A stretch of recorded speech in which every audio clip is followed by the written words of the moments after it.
الله الرحمن الرحيم إن الحمد لله نحمده ونستعينه ونستغفره ونعوذ بالله من شرور أنفسنا ومن سيئات أعمالنا من يهده الله فلا مضل له ومن يضلله فلا هادي له وأشهد أن لا إله إلا الله وأشهد أن محمدا عبده ورسوله يا أيها الذين آمنوا اتقوا الله حق تقاته ولا تموتن إلا وأنتم مسلمون أما بعد.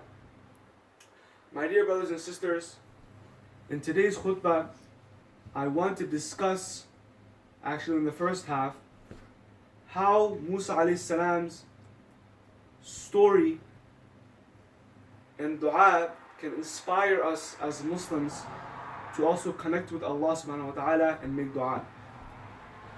If you look in the Quran, there are many prophets that are mentioned. Not only are they mentioned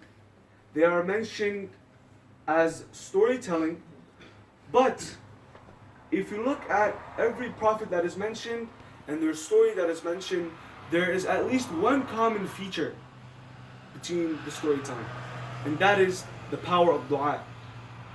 Every single prophet tries to convey the message of Islam in a sense, and to convey the message that Allah subhanahu wa ta'ala is the creator and that everyone should believe in Allah subhanahu wa ta'ala as one God and not in paganism or something else. And if you look at the prophets, they all go through this phase where they try every single solution of conveying this message, or they go through this period of time. It may not even be conveying the message, it may just be a difficult amount of time, but they do not have another solution, and rather they make dua and supplication to Allah in order for a path to be paved. And so Musa alayhi salam is, you can say, the most discussed prophet in the entire Quran and the most celebrated prophet in the entire Quran. So much so that if you look at the Jews, they have 5 books, and 4 of their books are literally about the seerah of Musa alayhi salam. And they call it the Torah Mushain, right? The Torah of Musa alayhi salam. If you look at Musa alayhi salam and you look at Prophet Muhammad sallallahu alayhi wasallam, their lives are similar in one way. Musa alayhi salam and Muhammad sallallahu alayhi wasallam have 2 audiences, right? The first audience for both of them is that Musa alayhi salam, his first audience is Fir'aun, right, and his followers. Because if you look at Musa alayhi salam, he grew up in this castle as a prince. And his first audience is to try to convince the people that he grew up with, not his own people, but the people that he grew up with, and to try to convince them that they should follow Allah subhanahu wa ta'ala. Similarly, if you look at Prophet Muhammad sallallahu alayhi wasallam's life, you will see that his first audience is the Quraysh. Because Prophet Muhammad sallallahu alayhi wasallam is from the Quraysh, and he wants to convince the Quraysh to follow Allah subhanahu wa ta'ala and not be in the path of paganism. Then if you look at the second audience for both of them, the second audience for Musa alayhi salam is after they fled from Fir'aun, and Musa alayhi salam was with his own people. You will see that there were problems within his own people, because his own people believed in Musa alayhi salam, yet at the same time they didn't believe in him. So it was confusing. And if you look at Prophet Muhammad sallallahu alayhi wasallam, when he fled Mecca and he migrated to Medina, he had his own people living with him. Yet in his own people, there were hypocrites. People that would say that they believe in Prophet Muhammad sallallahu alaihi wasallam and his message. They would say that they believed in Allah subhanahu wa ta'ala, Yet they were pure hypocrites, and they did not. They would always plot against him. Now, if you look at Musa alayhi salam's life, you will see that he is not actually royalty. He's actually from the Banu Israel. But he lived with them, and so he was a prince. Allah subhanahu wa ta'ala mentioned Musa alayhi salam as very knowledgeable and very wealthy and very strong. Right? If you look at nowadays, modern society, you'll see that people that are wealthy, I'm not saying all, but many people, many youngsters that are very wealthy, they're not really good at judging things, right? But Musa alayhi salam was not in that category. He was really good at judging things. He was really strong, very knowledgeable. And if you look at Musa alayhi salam, he one day, or I should say as always, he would try to volunteer in the town. But since he is royalty, he's not even allowed to volunteer at all. He's not allowed to because he is of higher status. But nonetheless, he would still volunteer and help the people, help the slaves, at a time at which many people were sleeping. When the sun was at its highest, you could say was in its hottest position or form, Musa alayhi salam would go and try to help the people, even though many were sleeping. However, he came across two people. There was a dilemma. Because two people, one person was from his own tribe, the Banu Israel, but he was a slave. And the other person, you can say, was from royalty. He was a cop from Pharaoh's army. And so, you can say that the cop was arguing with the slave, and Musa alayhi salam did not like that.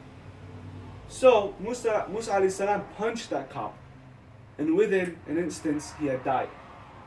However, Musa alayhi salam did not have the intention of killing him, because, for example, if a human were to punch another human, that human that got punched would just feel pain and would want to get his revenge back by punching the person back. But that person had died.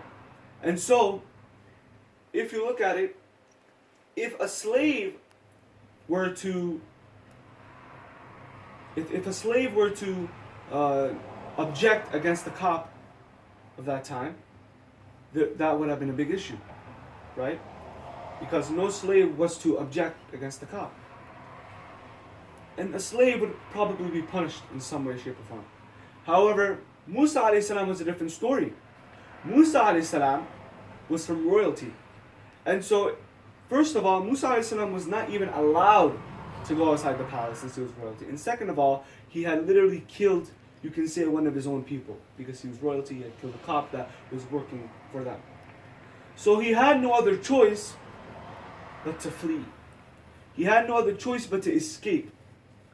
And he escaped to the desert. Now, the desert in itself is a very dangerous place, because you could be walking in a circle 1,000 times in the desert and you may not even realize it. You might actually be thinking you are actually progressing. You might actually be thinking you might actually come across some sort of civilization, but you're not. Anyway, Musa alayhi salam had believed in Allah subhanahu wa ta'ala and had only walked in one straight path, and that was toward Madian. When he had gotten there, he had come into a state where he was very exhausted.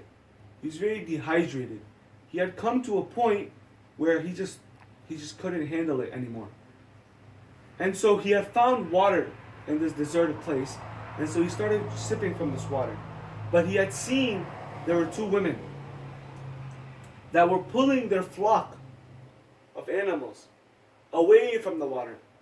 And Musa alayhi salam was very confused, because in this very deserted place, you would think that water is necessary. If you go near water to try to drink water or to try to use it in some way, shape, or form, it is very important. But they were moving away from the water, which didn't make sense.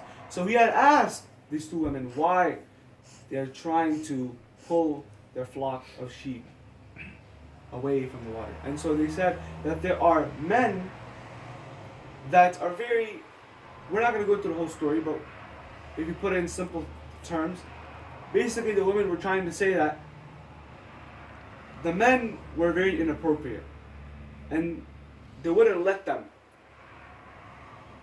proceed on their way if they were to drink first. So the men had to drink first, so when they leave, the women could feed their flock and then leave peacefully. So Musa a.s. had dealt with the situation and then had allowed the women to peacefully give their flocks a chance to drink from the water. Anyway, Musa a.s. did not want any thanks. He did not, he didn't say, oh, by the way, my name is Musa, He didn't say that. Nor did he want money, nor did he want any gratitude in any way. So he just sat in the shade. Now, this is very important because Musa a.s. had made a dua. And he had asked Allah to give him anything. Anything. He had asked Allah to give him anything because he knew he was in a state where anything would be appreciated. Musa a.s. in his dua uses the word faqir. Now the word faqir means bankrupt. But in this sense, in this case, bankruptcy means like you don't have anything anymore. You're done. You're over it. Your physical state, your emotional state, you just can't handle it anymore. And so this is what bankruptcy means. But the root word of faqir is faqara, which is, faqara means if you were to put weight on your back would snap. To show that you cannot handle that amount of weight. The word is very powerful because Musa a.s. is asking Allah, anything, just give me anything, because I am in a state where I just need anything to survive. Now, we can learn another lesson from this so far. And that lesson is that Musa a.s., even though he was desperate and really did not have anything, he was still able to help the women. We as humans, we may not go through what Musa a.s. had gone through. But we as humans, if we are going through difficulty, we should still, in some way, help other people. We should still help other people. And so that's what Musa a.s. did. Now if you look at the dua of Musa a.s., it's very powerful. It shows that Musa a.s. was in need. He had no other solution. He was literally desperate. He didn't have anything, and then he went and turned to Allah subhanahu wa ta'ala. So my dear brothers and sisters, we should always connect with Allah. We should always ask Allah for help. Whether we are in need or not, we should always make dua to Allah subhanahu wa ta'ala. Because Allah subhanahu wa ta'ala loves when we as humans ask for something. We should not be shy to ask for something. Especially if we are in our most distressful times and if we are in a calamity. أعوذ بالله من الشيطان الرجيم بسم الله الرحمن الرحيم اللهم صل على محمد وعلى آل محمد كما صليت على إبراهيم وعلى آل إبراهيم إنك حميد مجيد اللهم بارك على محمد وعلى آل محمد كما باركت على إبراهيم وعلى آل إبراهيم إنك حميد مجيد اللهم ربنا آتنا في الدنيا حسنة وفي الآخرة حسنة وقنا عذاب النار. My dear brothers and sisters, in the first half we discussed how dua is very, very important and how Musa a.s. had made a dua to Allah subhanahu wa ta'ala when he was in his most stressful time. Now, my dear brothers and sisters, there are two du'as that I want to discuss that we should implement every day in our life. We should implement every day in our life. Every time you're asking Allah subhanahu wa ta'ala for something. And the first du'a actually is in the hadith of Prophet Muhammad sallallahu alaihi wasallam, but it's actually originally from Ibrahim alayhi salam. Because when Ibrahim alayhi salam was 14 or 15 years old, he was the only Muslim in the entire world at that time. And he was the only Muslim, you can say, in this corrupted area where he was threatened by one of the most scariest tyrants, you can say, and that was Nimrud. And linguistically, you can say his father, Azza, was also not on his side. And Ibrahim alayhi salam was alone. He did not have anybody on his side. Nimrud and his people had prepared a fire for 3 days and 3 nights. And that fire was really big and that fire was really hot.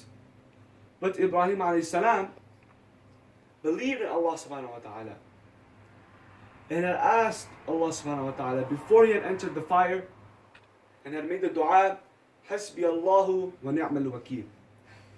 Hasbi Allahu wa ni'mal wakeel.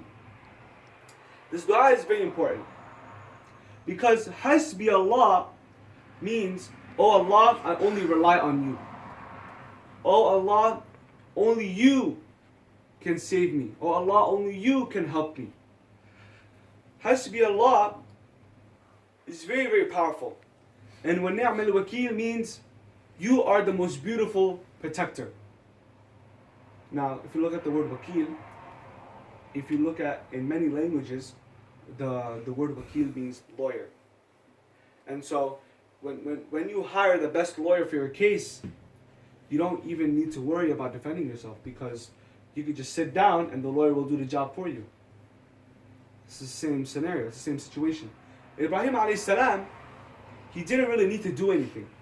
All he had to do was rely 110% on Allah subhanahu wa ta'ala. And so he relied on Allah subhanahu wa ta'ala and said, Hasbi Allah wa ni'mal wakeel. He left it to Allah subhanahu wa ta'ala so that he would not actually perish and burn in this blazing fire. And so when Ibrahim alayhi salam had entered the fire, it was like a garden. It was a garden, it was vast, it was beautiful, it was very cool. Now similarly, if you look at in the time of Prophet Muhammad sallallahu alaihi wasallam, Muhammad sallallahu alaihi wasallam was surrounded by 10,000 people. And there were only 1,500 Sahaba. So imagine 10,000 people to 1,500 people. If you look at it in this case, you can easily say that 10,000 people will easily massacre 1,500 people. But at this point, it was very, very hard for the people. Because not only were they surrounded by 10,000 people, the food supply was also cut off. And it came to a point where people had to eat leaves from the trees because they had no proper meal. And so the Sahaba made full preparations for this war, for this battle to happen. They made full preparations in case this battle happened. And then they said, Hasbunallahu wa ni'mal wakeel. Hasbunallah is a group and Hasbi Allah is just me. Right? Ibrahim alayhi salam says Hasbi Allah because he's by himself, he's the only one. But now the Sahaba, 1,500, say Hasbunallah because they are a group. But what is the miracle behind this? The miracle behind this is that even though they were outnumbered by a great number, they still prepared for this battle. And Allah subhanahu wa ta'ala has sent an army himself to protect the 1,500 people. How? Allah subhanahu wa ta'ala has sent really strong winds. Allah subhanahu wa ta'ala has sent thunderstorms. And Allah subhanahu wa ta'ala had sent tornadoes in the desert. Which shows that these righteous people believed. These righteous people believed in Allah subhanahu wa ta'ala so much that they did not even have to unsheathe their sword. They won a battle and they were outnumbered by so much and they won by so much that they did not even have to unsheathe their sword. Now we learn 2 lessons from this. One lesson is that the Sahaba, they did not say Hasbunallah wa ni'mal wakeel and then they hid inside their houses. They made full preparations for this war. They made preparations as if they were to actually unsheathe their sword and actually shed blood. But they didn't shed blood. Because they believed in Allah subhanahu wa ta'ala immensely. They did not even have a single doubt. They believed in Allah subhanahu wa ta'ala immensely. And they prepared for it immensely. They did not sit in their houses and say, oh, Allah subhanahu wa ta'ala will take care of it. And brothers and sisters, the second dua that I want to discuss is the Prophet Yunus alayhi salam. If you look at the Prophet Yunus alayhi salam, as a matter of fact, when a prophet is giving the message by Allah subhanahu wa ta'ala to deliver the message and to spread the message that Allah subhanahu wa ta'ala is the only one that should be worshipped, that messenger, that prophet is not allowed to leave the town. It is haram for that prophet to leave the town. But yet Yunus alayhi salam had given up. He had left the town. He left the town and he went aboard a ship. But in the ship, the people realized there was bad luck. And so they did like a little lottery and they figured out that Yunus alayhi salam was the bad luck. And so Yunus alayhi salam, in really dark night and thunderstorms and rain and really dangerous waves, Yunus alayhi salam was flinged across the ship and into the ocean. And he was swallowed by the whale. Now you can imagine, in being inside the whale, there's already darkness in the environment because it's nighttime, you can say, and there are thunderstorms, and there are waves crashing. There's already darkness there. Now there's darkness because Yunus alayhi salam was diving deep into the ocean. There's already darkness there because the deeper you go into the ocean, the darker it is. And then there was even more darkness because he was swallowed by a whale. So darkness upon darkness upon darkness. Now we as humans, if you were to end up in that situation, we probably wouldn't even be able to last that long. We would probably die of a heart attack. But yet Yunus alayhi salam realized his mistake. And so he had stated and had made the dua to Allah subhanahu wa ta'ala, La ilaha illa anta subhanaka inni kuntu min al-zalimin. La ilaha illa anta subhanaka inni kuntu min al-zalimin. Subhana is a very powerful word. Subhana means that whatever, Subhana means like negating things, like we only believe into you, right? Like for example, when they say that Allah subhanahu wa ta'ala has a son, right? You can say that Allah subhanahu wa ta'ala has a son, but then you say Subhana. Like no, negate that. So Allah subhanahu wa ta'ala does not have a son. Allah subhanahu wa ta'ala is too perfect for that. Right. Now, the next thing is, Inni kuntu min al-zalimin. Now when you say Inni kuntu min al-zalimin, you are admitting to Allah that yes, I was wrong, which Yunus alayhi salam was admitting, because he was not supposed to leave the town and he was supposed to stay in the town, but yet he left. And so Yunus alayhi salam admitted that he was wrong, which is very important because that is the opposite of Iblis. As a Muslim, you have to be humble. The more humble you are, the more chances are that your status will be increased in this dunya and in the akhirah, because you're solely believing in Allah, right? You know that nothing can happen without Allah subhanahu wa ta'ala. And so Yunus alayhi salam was very humble and he had realized his mistake, unlike Iblis, who had said, no, I am the one, who did not want to prostrate to Adam alayhi salam and said, I am the one. That's why Iblis is clearly a loser. He's not humble at all, he's very arrogant. And the last thing that I want to mention is that we as Muslims, we should implement this dua. Because Allah subhanahu wa ta'ala has said in the Quran, وَكَذَلِكَ نُنْجِ الْمُؤْمِنِينَ. If a believer mentions this and says this, indeed there will be a result. Indeed there will be an answer. Indeed there will be a response. So Allah has said that if we state this dua, our prayers will be answered. We will get a response from Allah subhanahu wa ta'ala. So we as humans, we as believers, we have to implement this in our daily lives, and we have to be humble no matter what. We have to understand the power of Allah, and we have to only believe in Allah subhanahu wa ta'ala. But we have to make sure that while we are believing in Allah subhanahu wa ta'ala, we have to put full trust in Allah subhanahu wa ta'ala.